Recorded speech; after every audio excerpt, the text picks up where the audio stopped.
କରୁଛି ମୋ news channel ଫାଳୁନି। ତ ସୂଚନା ମିଳୁଛି ନୂଆ ବାତ୍ୟା ଗୋଟେ ଆସୁଛି ଓଡ଼ିଶାକୁ। ବାତ୍ୟା ନା କ'ଣ ମୁଁ ବି ଜାଣିନି, ପଚାରିବାକୁ ପଡ଼ିବ। ବାତ୍ୟାର ନା କ'ଣ? ମୋଚା ପେଚା ମୋଚା ବେ ଓ ମୋଚା। ମୋଚା ହେଉଛି ଗ୍ରୀଷ୍ମ ଋତୁରେ ଓଡ଼ିଶାକୁ ବୁଲିବା ପାଇଁ। ତ ସାବଧାନ ପତଳା ଜମା ଘରୁ ଜମା ବି ବାହାରନି। ଯଦି ବାହାରିବ ପେଚା ସରି ମୋଚା ତମକୁ ଉଡ଼େଇ ଦେଇଥିବ।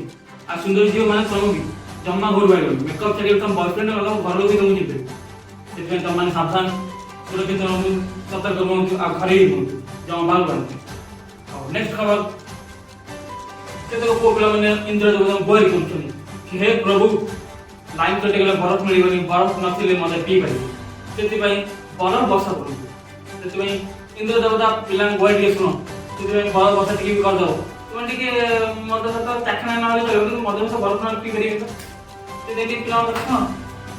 ଆଉ ଭଲ ପୁଅ ପିଲାମାନେ ବ୍ୟାଗ ଆଉ ଟୋକେଇ ରେଡି ରଖିଥାଅ, କାହିଁକିନା ବରଫ ବର୍ଷାରେ ବହୁତ ସାରା ପଣସ, ଆମ୍ବ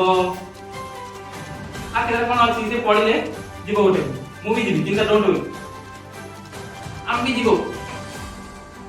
ଆଉ ଗୋଟେ ମୁଖ୍ୟ ସୂଚନା, ଗଞ୍ଜି ଚଢ଼ି ଯଦି ବାହାର ଶୁଖନ୍ତି ଶୁଖାନ୍ତୁ ନାହିଁ।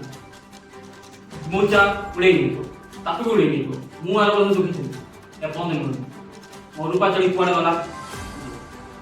ସେଥିପାଇଁ ନିଜ ଚଢ଼ି ନିଜେ ସାବଧାନ ରଖନ୍ତୁ, ଘରେ ଶୁଖନ୍ତୁ, ବାହାର ଶୁଖନ୍ତୁ ନାହିଁ। ତ এইটু ମୁଁ ବିଦାୟ ନେଲି। ଦେଖା ହବ ଆଉ ଗୋଟେ ଦମଦାର ଫଡ଼କଦାର ଭଲ ନ୍ୟୁଜ୍। ତ ସତ ମୋ ନ୍ୟୁଜ୍ ଚ୍ୟାନେଲକୁ ଆପଣ ବହୁତ ସାରା ଭଲ ପାଇବା ସବୁ ଦିଅନ୍ତୁ। ତ ରହିଲି, ନମସ୍କାର, ଜୟ ଜଗନ୍ନାଥ। ଏ ଡାଟା ବି ଦିଆ ହବ।